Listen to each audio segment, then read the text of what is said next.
Your church's growth is killing your church's growth. Hey, what do I mean by that? It's Birch here from the unSeminary podcast, a solo episode today. This comes out of some conversations I've been having with people all across the country. We've been seeing swelling attendance in a number of places, but what does that really mean for your church? If I could sit across the table from you, I would start with a story about when I was in 8th grade. Well, when I was in 8th grade, I competed in the high jump. Do you remember that? The high jump? I could easily clear the highest thing that they would put in front of me, the highest bar. I would do a scissor kick, jump over it, no problem at all. In fact, I won, everybody in my school, my junior high, I won, beat everybody there, and then ended up in my city's competition and actually did quite well. Didn't get beyond the city, but did quite well. And I never practiced. It was just my height and the fact that I was tall. I had a really early growth spurt. In fact, if you were to come and see me, if we were to see each other in shorts someday, you'd notice I still have stretch marks on my knees because of the growth spurt that I went through back then. Okay, so why am I talking about that? What does that have to do with your church? Well, this is the thing. And when I hit my next year, freshman year of high school, I went from being top of the class to being bottom of the heap in high jump. And why was that? Everybody else learned the Fosbury flip. What is that? That's really standard, what you see in high jump now. Everybody does this. It was invented in the 60s. This guy did this kind of flop over, and people cleared heights that I just could not with my scissor kick. I never changed. I never adapted. I stayed the same.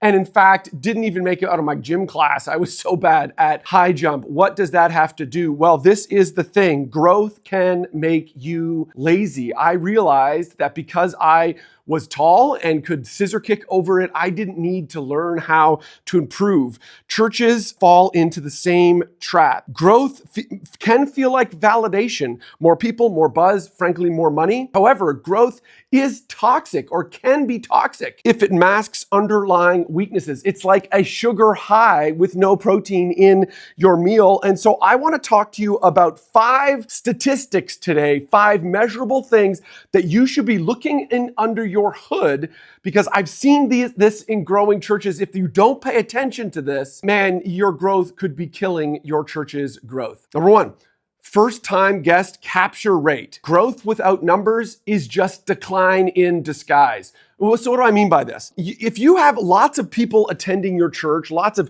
swelled audiences, you've got lots of people attending, but you're not capturing the right guest names, if you're not capturing the names of those people that are coming at your church, you're just seeing swelled attendance, and you will not be able to follow up with these people and get them connected long term. In fact, it's been said that 3 out of 10 first-time guests at a church, 70%, will not provide their contact information willy-nilly to a church. You've got to incentivize to them. There's a benchmark that we work with in our coaching with churches. And what you should be seeing is, and this is the number, this is the first number we're going to look at here, you should be seeing 2% average documented first-time guests. So if you're a church of 1,000 people, that means every single week, week in, week out, you should be seeing 20 first-time guests. You should have their contact information. If your growing church is not seeing at least 2%, you're not capturing enough. It's not clear enough why people would give you their contact information. You don't have a clear next step for them. You don't have a clear dedicated team for first-time guests. You are frankly underperforming. And if you don't tighten that up, over time, you will not be able to sustain the growth that you're currently experiencing. Without gathering new guest contact information, you're just gathering a crowd. You're not building a community. So you should audit your capture rate for the last 3 months. Where has that actually been at? How close are you to this 2% documented average weekly number? You need to create as frictionless ways for people to respond as possible. Make it easy. Don't make them guess. You cannot make this too clear. You need to be using an ethical bribe, a water bottle, a coffee mug, some swag, in exchange for their contact information. Hey, your presence with us today has been a gift. We want to give you a gift. Drop by the New Here kiosk in the lobby, and we would love to give you, insert this ethical bribe. And then finally, assign accountability. Who's actually responsible for it? This number is a critical number, and it needs to show up on one of your teammates' dashboards. They should be thinking about it consistently. So that's number 1. Number 2, new donor retention gap. the revolving door of giving. Now, this one might take you a little bit of math. I know, you got into ministry. Did you think there would be math involved? I didn't. This might take a little bit of math, but what I want you to do is to look into the retention rate, your overall retention rate of your donors. Let's say that you're retaining 70% of your donors year over year. So every 100 donors that you receive that give to you, 70% give the next year. That would be actually very good. That would be a good number, solid number for that. Now, what I want you to look at is the retention rate of the donors in your last full calendar year that were brand new to the church. So here we are in 2025. I would look back and say all the donors that gave for the first time in 2024, how many of those have given this year in 2025? And what you will see is there will be a gap between your long-term donors and your new donor retention rate. So why is this a problem? Well, let me explain this. If you do not close the gap between long-term donors versus short-term new donors, what will happen is over time, your retention rate will be pulled down by your new donors. You need to be more aggressive on following up those first-time donors and inviting them to become a second and third-time donor. See, what happens is as your church grows, you become less efficient at this, and this is frankly how churches run out of money because you're not integrating new donors as fast as you have with the rest of your donor community. Growth masks this sort of churn.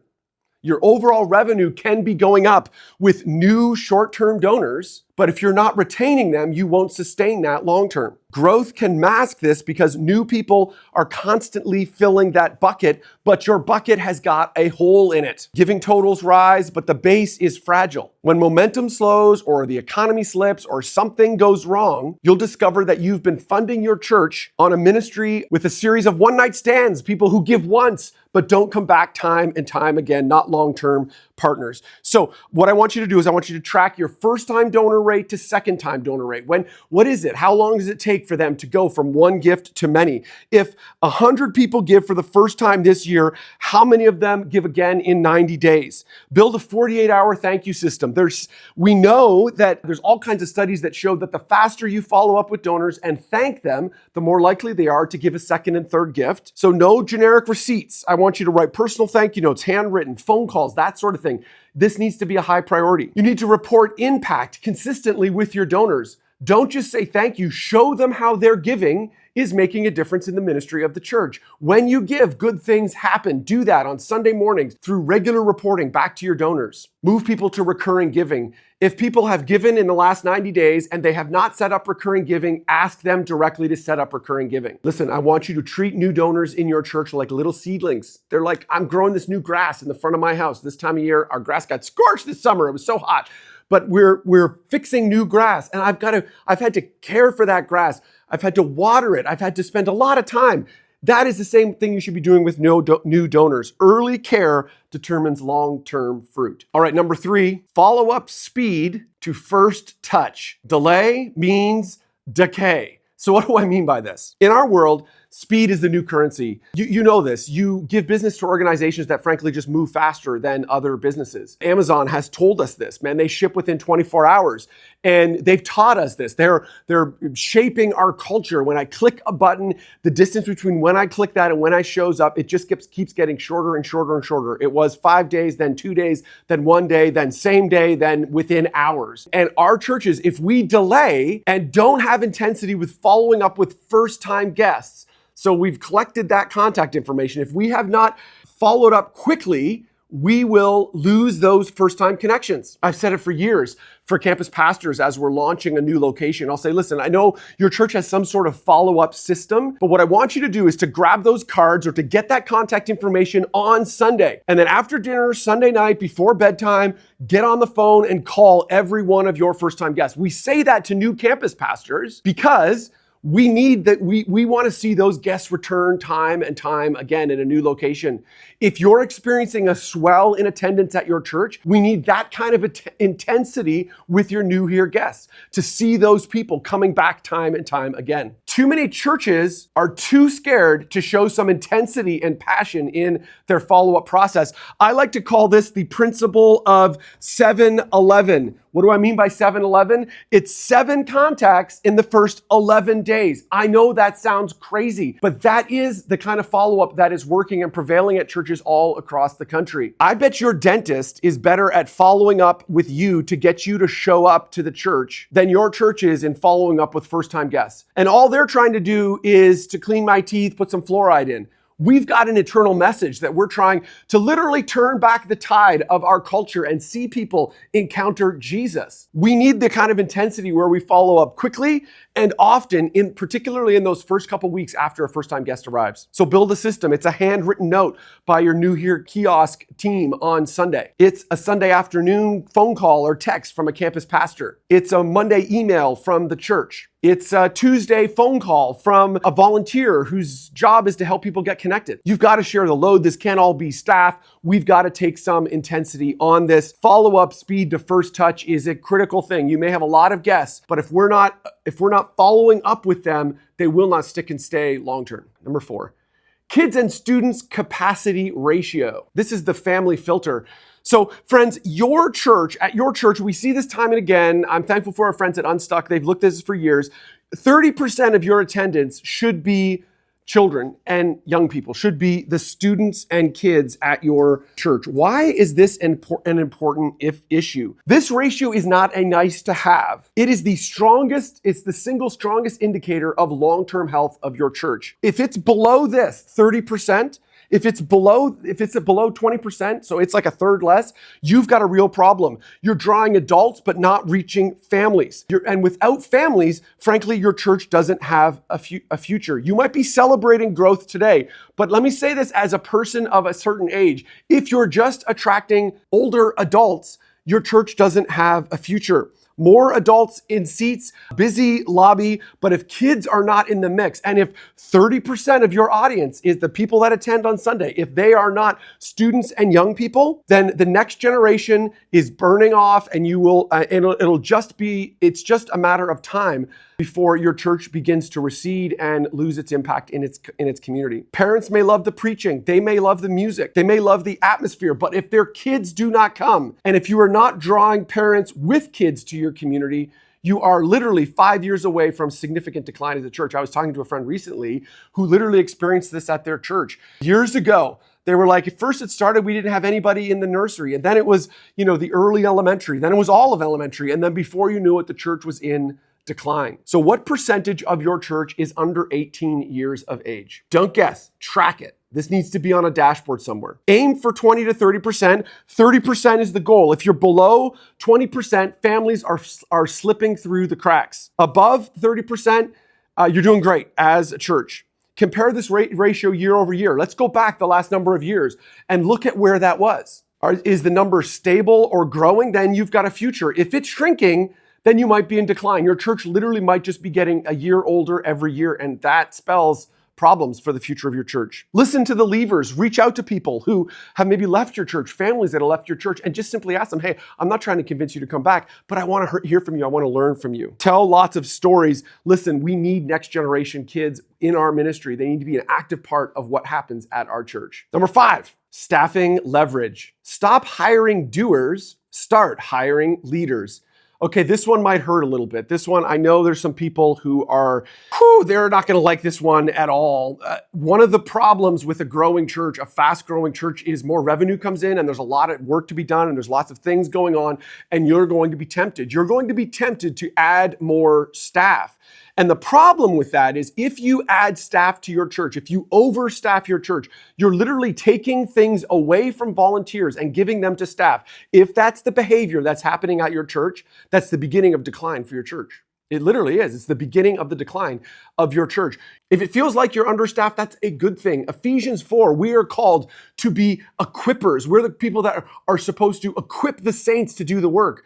Their job is to do, our job is to equip. So the numbers you're looking for here is you're looking for 75 attendees to 1 for every staff that you have. Ideally, actually 100 to 1, but 75 to 1 is a good place to start. And you don't want to have any more than 50% of your budget associated with staff spending. Anything more than that, anything higher than that, or worse than these ratios, you're beginning the steps towards decline as a church. And insidiously dangerous behavior is when the work flows from volunteers. Things that used to be done by volunteers are now being done by staff. You've got to watch for that. And literally, we're looking for the reverse of that flow is the healthy thing. Things that are currently done by your staff. This is how your team is going to scale up. We need to envision them for a future where things that they currently do as a paid staff member to being done by volunteers. How do we build leaders who will give everything away? Look at the team members around you who are giving the most away. Those are the people that are helping your church scale and grow long term. What percentage of your adults serve regularly? It needs to be above 30%. It needs to be regular. We need to be finding ways to move people on. This becomes harder as we grow. Define job descriptions. Write out job descriptions of people's roles. Make sure that it's super clear what all these different varying levels of staff lead or volunteer leaders are doing. Launch a leadership pathway or pipeline to train, empower, and release volunteers to lead in your ministry. Staff who insist on doing everything aren't heroes. They're bottlenecks. Staff who reach for another hire instead of mobilizing aren't scaling ministry. They're frankly slowing it down and maybe sowing the seeds of death in your ministry, even when you're at your peak. So coming down to land here, friends, I once had a mentor of mine say that the decline of a church starts the day after its best day. If you're experiencing big attendance in this season, if you're experiencing incredible momentum, let's be thankful for that. God's doing an amazing thing in your church. But now is the time to think about what's actually happening at our church. Don't be fooled by just nickels and noses. Look under the hood. What are some of these dynamics that are taking place under the hood that you need to address now in this season to ensure what's going on will sustain for years, for decades to come? So run the numbers. Capture all these rates, figure out where you're at, benchmark against others, set some targets. What are some activities we need to take to move people towards seeing these numbers improve? Assign ownership. Make sure that people on your team actually own these vital statistics. Communicate urgency. We want to celebrate that things are good, but don't be lulled into the sense that they're always going to be how they are now. Winter is coming. We need to work now to be ready to ensure that our churches are trending more towards health, not towards these eroding statistics that could be happening underneath our very feet. And then finally, invest accordingly. You're going to have to invest to make some changes here. You're going to have to move some staff around. You're going to have to find a way to, maybe invest in some new systems, some new approaches to deal with the new reality of so many new people coming to your church. But we need to make those decisions now, move forward, and work to improve the internal dynamics that are impacting our church for the long haul. Listen, growth is a gift. I'm thankful if your church is growing. Don't get me wrong on that. Don't hear me wrong on that. But it's also a test. The question isn't, are we growing? The question is, are we stewarding what's happening today to sustain this for the long haul? Don't let your church's growth kill your church's growth. Build the systems, strengthen the foundation, and make the shift from a tall middle school kid who could scissor kick to the organization that can Fosbury flip over any high jump. Listen, I'm excited for you, friends. Thanks for being a part of unSeminary. We've got lots of resources to help with all this stuff, but appreciate you and what you're doing in your church. Take care.